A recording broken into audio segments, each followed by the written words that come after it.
ನಮಸ್ತೆ ಎಲ್ಲರಿಗೂ, welcome to my channel Vedika Nayana conscious eyes. ಅಮಾವಾಸ್ಯೆ ದಿನ ನಾನು ಎಲ್ಲರಿಗೂ ಏನಂತ ಹೇಳಿದ್ದೀನಿ ಅಂದರೆ, ಒಂದು ಕಲ್ಲು ಉಪ್ಪಿನ ಪ್ಯಾಕನ್ನು ಮನೆಗೆ ತೊಗೊಂಡು ಬನ್ನಿ ಅಂತ ಹೇಳಿದ್ದೀನಿ.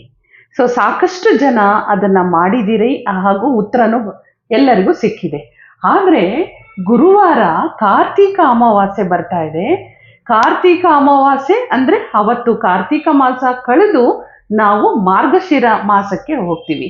ಸೊ ಹೀಗಿರುವಾಗ ಅವತ್ತಿನ ದಿನ ತುಂಬ ಪವರ್ಫುಲ್ ಆಗಿರುವಂಥ ಕಾರ್ತೀಕ ಅಮಾವಾಸ್ಯೆ ಗುರುವಾರದ ದಿನ ಬಂದಿದೆ. ಎಷ್ಟೋ ಜನಕ್ಕೆ ಕನ್ಫ್ಯೂಷನ್ ಇದೆ, ಬುಧವಾರನ ಗುರುವಾರನ ಅಂತ. ಆದರೆ ಬುಧವಾರ ಮಧ್ಯಾಹ್ನದ ನಂತರ ಕಾರ್ತೀಕ ಅಮಾವಾಸ್ಯೆ ಪ್ರಾರಂಭವಾಗಿರೋದ್ರಿಂದ ಗುರುವಾರನೇ ನೀವೆಲ್ಲರೂ ಆಚರಣೆ ಮಾಡಬೇಕಾಗುತ್ತೆ.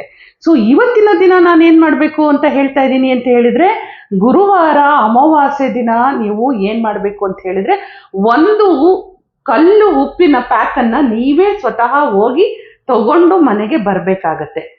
ಅಷ್ಟೇ ಅಲ್ಲ, ಈ ಸಾರಿ ನಾನು ಕೊಡ್ತಾ ಇರೋವಂಥ ಒಂದು ಯಾವ ರೆಮಿಡಿ ತಗೊಂಡು ಬಂದಿದ್ದೀನಿ ಅಂತ ಹೇಳಿದರೆ, ನೋಡಿ, ದೀಪಾವಳಿ ಸಂದರ್ಭದಲ್ಲಿ ನಾವು ಸಾಕಷ್ಟು ಧನಲಕ್ಷ್ಮಿಯ ಪೂಜೆಯನ್ನು ಯಾವ ರೀತಿ ಮಾಡಬೇಕು, ದೀಪಾವಳಿಯ ರೆಮಿಡೀಸ್ನ ನಾವು ಹೇಳ್ತಾ ಬಂದ್ವಿ. ಹಾಗೆ ಪ್ರತಿ ಅಮಾವಾಸ್ಯೆ ದಿವಸ ನಾವು ಏನನ್ನ ತರಬೇಕು ಅನ್ನೋದನ್ನು ನಾವು ಹೇಳ್ತಾ ಬಂದ್ವಿ. ಅಲ್ಲಿಂದನೂ ನಮಗೆ ಶುರು ಆಗಿರುವಂಥದ್ದು ಮಹಾಲಕ್ಷ್ಮಿಯ ಪೂಜೆ ಅಂತೂ ನಿಂತೇ ಇಲ್ಲ. ಮಹಾಲಕ್ಷ್ಮಿಯ ಪೂಜೆ ನಿಂತಿಲ್ಲ ಅಂತ ಹೇಳಿದರೆ, ಕಾರ್ತೀಕ ಅಮಾವಾಸ್ಯೆಯ ದಿನನೂ ಸಹ ಮಹಾಲಕ್ಷ್ಮಿಯ ಪೂಜೆ ನಾವು ಮಾಡಿಕೊಳ್ಳೇಬೇಕಾಗತ್ತೆ.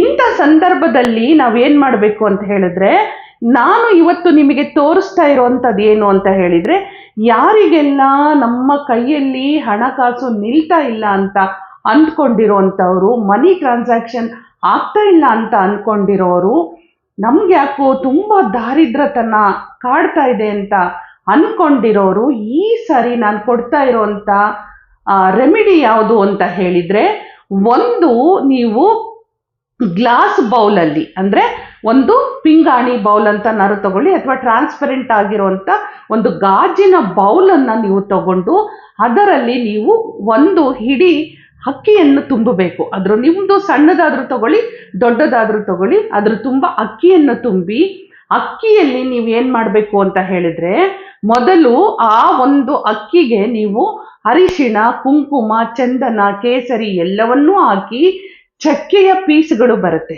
ಚಕ್ಕೆಯ ಪೀಸ್ಗಳನ್ನು ಇಟ್ಟು, ಹಾಗೆ ನಾವು ಅದನ್ನು ಸ್ಟಾರ್ ಅನೀಸ್ ಅಂತ ಕರಿತೀವಿ ಅಲ್ವಾ, ನಕ್ಷತ್ರ ಹೂವು ಅಂದರೆ ಮಸಾಲ ಒಂದು ಇದಕ್ಕೆ ಪದಾರ್ಥಕ್ಕೆ ನಾವು ಉಪಯೋಗ ಮಾಡ್ಕೊಳ್ತೀವಿ ಅಲ್ವಾ, ಆ ಒಂದು ಸ್ಟಾರ್ ಅನೀಸನ್ನು ಇಟ್ಟು, ನಾವು ಅಲ್ಲಿ ಏಲಕ್ಕಿಯನ್ನು ಇಟ್ಟು, ಲವಂಗವನ್ನು ಇಟ್ಟು, ಇಷ್ಟೇ ಅಲ್ಲ, ಪಲಾವ್ ಎಲೆ ಅಂತ ನಾವೇನು ಕರಿತೀವಿ ಅಲ್ವಾ, ಬೇ ಲೀಫ್ ಅಂತ ಏನು ಕರಿತೀವಿ, ತೇಜ್ ಪತ್ತ ಅಂತ ಏನು ಕರಿತೀವಿ, ಇದನ್ನು ಸಹ ನೀವು ಅಲ್ಲಿ ಇಡಬೇಕಾಗತ್ತೆ. ಅಲ್ಲಿ ಇಟ್ಟು ನೀವು ಅಲ್ಲಿ ಅದ್ರ ಜೊತೆಯಲ್ಲಿ 5 ರೂಪಾಯಿ ಕಾಯಿನ್ಗಳನ್ನು ಇಡೋವಂಥದ್ದು. 5 ರೂಪಾಯಿ ಕಾಯಿನ್ ಸಿಗಲಿಲ್ಲ, 10 ರೂಪಾಯಿ ಕಾಯಿನ್ ಆದರೂ ಇಡಿ. ಅದು ಸಿಗಲಿಲ್ಲ ಅಂದರೆ ನಾವು ಏನು ಹೇಳ್ತೀವಿ, 1 ರೂಪಾಯಿ 2 ರೂಪಾಯಿ ಕಾಯಿನ್ಸ್ಗಳನ್ನು ಇಟ್ಕೊಳ್ಳಿ ಅಂತ ಹೇಳ್ತೀವಿ. ಅದ್ರ ಜೊತೆಯಲ್ಲಿ 100 ರೂಪಾಯಿ 500 ರೂಪಾಯಿ ಇದು ಎಲ್ಲವನ್ನು ನಾವು ಆ ಬೌಲಲ್ಲಿ ಇಡಬೇಕಾಗತ್ತೆ. ಬೌಲಲ್ಲಿ ಇಟ್ಟು ನಾವು ಅಮಾವಾಸ್ಯೆ ದಿವಸ ನೀವು ಈ ರೆಮಿಡಿಯನ್ನು ಮಾಡಿಕೊಂಡು ತಾಯಿ ಮಹಾಲಕ್ಷ್ಮಿಯ ಮುಂದೆ ಮಹಾಲಕ್ಷ್ಮಿಯ ಅಷ್ಟೋತ್ತರವನ್ನು ಹೇಳ್ಕೊಂಡು, ಮಹಾಲಕ್ಷ್ಮಿಯ ಪೂಜೆಯನ್ನು ಮಾಡಿಕೊಂಡು ನೀವು ಹೇಳಿ, ನಮ್ಮ ಮನೆಯಲ್ಲಿ ಸದಾ ಕಾಲ ಧನಲಕ್ಷ್ಮಿ, ಧಾನ್ಯಲಕ್ಷ್ಮಿಯ ನಮ್ಮ ಅನುಗ್ರಹ ಪ್ರಾಪ್ತಿಯಾಗಿದೆ, ನಮ್ಮ ಮನೆಯಲ್ಲಿ ಇದ್ದಂಥ ದಾರಿದ್ರ್ಯ ನಿವಾರಣೆಯಾಗಿದೆ, ಪ್ರತಿಯೊಬ್ಬರ ಮನೆಯಲ್ಲಿನೂ ಏನು ನಿಲ್ಲಿಸ್ಬೇಕು ಹೇಳಿ, ಧಾನ್ಯಲಕ್ಷ್ಮಿ ಮತ್ತು ಧನಲಕ್ಷ್ಮಿಯ ಕೃಪಾ ಕಟಾಕ್ಷ ಆಗಬೇಕು ಅಂತ ಹೇಳಿ, ಇದು ಎಲ್ಲರಿಗೂ ಉಪಯೋಗ ಆಗುವಂಥ ಒಂದು ನಾನು ರೆಮಿಡಿಯನ್ನು ನಿಮಗೆ ನಾನು ಈ ಅಮಾವಾಸ್ಯೆ ದಿವಸ ತಂದು ಕೊಟ್ಟಿರೋ ಅಂಥದ್ದು. ಇದನ್ನು ನೀವು ಮಾಡ್ಕೊಳ್ತಾ ಹೋಗಿ, ಇದನ್ನು ಮಾಡಿದ ಮೇಲೆ ನಿಮಗೆ ಈ ಒಂದು ಅಮಾವಾಸ್ಯೆ ಮಾಡಿ ಮುಂದಿನ ಅಮಾವಾಸ್ಯೆ ಅಷ್ಟೊತ್ತಿಗೆ ನಿಮ್ಮಲ್ಲಿ ಮನಿ ಬ್ಲಾಕೇಜು ಖಂಡಿತ ರಿಮೂವ್ ಆಗಿರುತ್ತೆ. ಖಂಡಿತ ನಿಮಗೆ ಈ ಒಂದು ಎಷ್ಟೋ ಒಂದು ಮೈಂಡಿಂದನೇ ನಿಮಗೆ ಚೇಂಜಸ್ ಆಗ್ತಾ ಬರುತ್ತೆ. ಇಲ್ಲ, ನನಗೆ ಈ ಹಣದ ವಿಚಾರದಲ್ಲಿ ಇದ್ದಂಥ ಭಯ ಆತಂಕ ನಿವಾರಣೆ ಆಗಿದೆ, ನನ್ನ ಒಂದು ಈ ರೆಮಿಡಿ ಮಾಡಿರೋದ್ರಿಂದ ನಮ್ಮ ಮನೆಯಲ್ಲಿ ಯಾವಾಗಲೂ ಏನೋ ಒಂದು ದಾರಿದ್ರ್ಯತನ ಕಾಡ್ತಾ ಇತ್ತು, ಅದು ನಿವಾರಣೆಯಾಗಿದೆ ಅಂತ ಹೇಳಿ ನಿಮ್ಮ ಮನಸ್ಸಿಗೆ ಇದು ಬರುತ್ತೆ. ಇದಕ್ಕಿಂತ ಮುಂಚೆ ನೀವೇನ್ ಮಾಡಬೇಕು, 1 ಪ್ಯಾಕು ಕಲ್ಲುಪ್ಪನ್ನ ನೀವು ಮರಿದೇ ಮನೆಗೆ ತರಬೇಕು.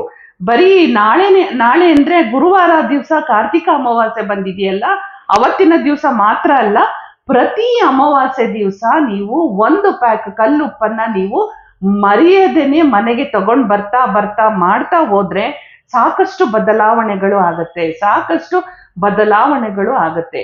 ಅಷ್ಟೇ ಅಲ್ಲ, ಗುರುವಾರ ಸಾಯಂಕಾಲದ ದಿನ ನೀವೇನ್ ಮಾಡ್ಬೇಕು ಅಂತ ಹೇಳಿದ್ರೆ ಚಕ್ಕೆಯ ಪುಡಿಯನ್ನ ತಗೊಳ್ಬೇಕಾಗತ್ತೆ. ಇದನ್ನ ನಾವು ಮನಿ ರೇಖೆಯಲ್ಲಿ ನಾವು ಈ ರೆಮಿಡಿಯನ್ನ ಹೇಳ್ಕೊಡ್ತೀವಿ. ಸೊ ನಾವು ಸಾಕಷ್ಟು ಕ್ಲಾಸಸ್ನ ಕಂಡಕ್ಟ್ ಮಾಡೋದ್ರಿಂದ ಅದರಲ್ಲಿ ನಮ್ಗೆ ಮನಿ ರೇಖೆ ಅಂತಾನು ನಾವು ಹೇಳ್ಕೊಡ್ತೀವಿ. ಆ ಮನಿ ರೇಖೆಯಲ್ಲಿ ಇರೋಂತ ಒಂದು ರೆಮಿಡಿಯನ್ನ ನನ್ನ ವ್ಯೂವರ್ಸ್ಗೋಸ್ಕರ, ಸಬ್ಸ್ಕ್ರೈಬರ್ಸ್ಗೋಸ್ಕರ ಇವತ್ತು ನಾನು ಆ ಸೀಕ್ರೆಟ್ ಅನ್ನ ಇಲ್ಲಿ ನಿಮಗೆ ಕೊಡ್ತಾ ಇದ್ದೀನಿ. ಏನ್ ಮಾಡ್ಬೇಕು ಅಂತ ಹೇಳಿದ್ರೆ, ಗುರುವಾರದ ದಿನ ಚಕ್ಕೆಯ ಪುಡಿಯನ್ನ ತಗೊಳ್ಬೇಕಾಗತ್ತೆ. ಚಕ್ಕೆಯ ಪುಡಿಯನ್ನ ತಗೊಂಡು ಈ ತರ ಕೈಯಲ್ಲಿ ಚಕ್ಕೆಯ ಪುಡಿಯನ್ನ ಇಟ್ಕೊಂಡು ಮನೆಯಿಂದ ನಾವು ಹೊರಗಡೆ ಬರ್ಬೇಕಾಗತ್ತೆ.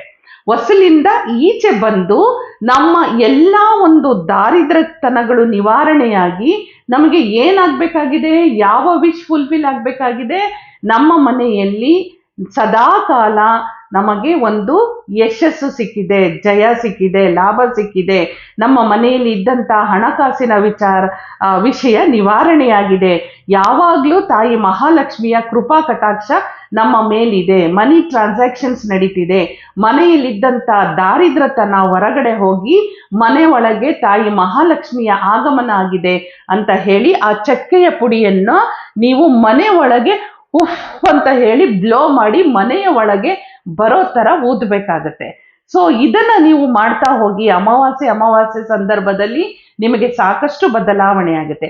ಈಗ ನಿಮಗೆ ಅನಿಸ್ತಾ ಇರ್ಬೋದಲ್ವಾ, ನಾವು ದಿನನಿತ್ಯವೂ ಬಳಸುವಂತ ನಮ್ಮ ಅಡಿಗೆ ಮನೆಯಲ್ಲಿ ಎಷ್ಟೊಂದು ಒಂದು ತಾಯಿ ಮಹಾಲಕ್ಷ್ಮಿಯ ಕೃಪಾ ಕಟಾಕ್ಷ ಇದೆ ಅನ್ನೋಂಥದ್ದನ್ನ ನಿಮಗೆ ಗೊತ್ತಾಗುತ್ತೆ. ಅಡಿಗೆ ಮನೆ ಅಂದ ತಕ್ಷಣನೇ ಉಪ್ಪಿದೆ, ಅರಿಶಿಣ ಇದೆ ನೋಡಿ, ಮಸಾಲ ಡಬ್ಬಿಯನ್ನ ನೀವು ತೆಗೆದ್ರೆ ಸಾಕು, ಪ್ರತಿಯೊಂದು ತಾಯಿ ಮಹಾಲಕ್ಷ್ಮಿಗೆ ರಿಲೇಟೆಡ್ ಆಗಿರುವಂತದ್ದೇ ವಸ್ತುಗಳು ಇದೆ.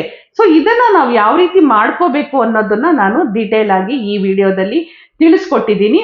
ಈ ಕಾರ್ತಿಕ ಅಮಾವಾಸ್ಯೆ ದಿವಸ ದಯವಿಟ್ಟು ಯಾರು ಇದನ್ನ ಮರಿದೇನೆ ಮಾಡ್ಕೊಳ್ಳಿ. ತಾಯಿ ಮಹಾಲಕ್ಷ್ಮಿಯ ಕೃಪಾ ಕಟಾಕ್ಷ ನಿಮ್ ಎಲ್ಲರಿಗೂ ಸಿಗ್ಲಿ ಅಂತ ಹೇಳ್ತಾ, ಅವತ್ತಿನ ದಿನ ಕಾರ್ತಿಕ ಅಮಾವಾಸ್ಯೆ ಗುರುವಾರ ಬಂದಿದೆಯಲ್ಲ, ಅವತ್ತಿನ ದಿನ ಸಂಜೆ ದೀಪಾರಾಧನೆ ಮಾಡೋದನ್ನ ಮಾತ್ರ ಮರಿಬೇಡಿ. ನಾವೆಲ್ಲ ಏನೇನೆಲ್ಲ ಹೇಳ್ಕೊಟ್ಟಿದೀವೋ ದೀಪಾರಾಧನೆ, ಅದನ್ನ ನೀವು ಆವತ್ತಿನ ದಿನ ಮಾಡಿದ್ರೆ ನಿಮಗೆ ಇನ್ನೂ ಹೆಚ್ಚು ತಾಯಿ ಮಹಾಲಕ್ಷ್ಮಿಯ ಕೃಪಾ ಕಟಾಕ್ಷ ನಿಮಗೆ ಸಿಗುತ್ತೆ ಅಂತ ಹೇಳಿ ಈ ಒಂದು ರೆಮಿಡಿಯನ್ನ ನಿಮ್ ಎಲ್ಲರಿಗೂ ಕೊಡ್ಬೇಕು ಅಂತ ಹೇಳಿ ಈ ಒಂದು ವಿಡಿಯೋನ ನಿಮಗೋಸ್ಕರ ತಗೊಂಡು ಬಂದಿದ್ದೀನಿ. ಎಲ್ಲರೂ ನಾ ಕೊಟ್ಟಂತ ಈ ರೆಮಿಡಿಯನ್ನ ಮಾಡ್ಕೊಳ್ಳಿ, ಎಲ್ಲರಿಗೂ ಒಳ್ಳೇದಾಗ್ಲಿ. ಮತ್ತೆ ಮತ್ತೊಂದು ನಾವು ಮಾರ್ಗಶಿರ ಮಾಸದಲ್ಲಿ ಏನೇನೆಲ್ಲ ಫಲ ಇದೆ, ಏನೇನೆಲ್ಲ ನಾವು ಮಾಡ್ಕೊಳ್ಬಹುದು ಅಂತ ಹೇಳಿ ಮತ್ತೆ ಮುಂದಿನ ವಿಡಿಯೋನ ತಗೊಂಡು ಬರ್ತಾ ಇದ್ದೀನಿ. ಅಲ್ಲಿವರೆಗೂ ಹೋಗಿ ಬರಲ್ಲ. ನಮಸ್ಕಾರ.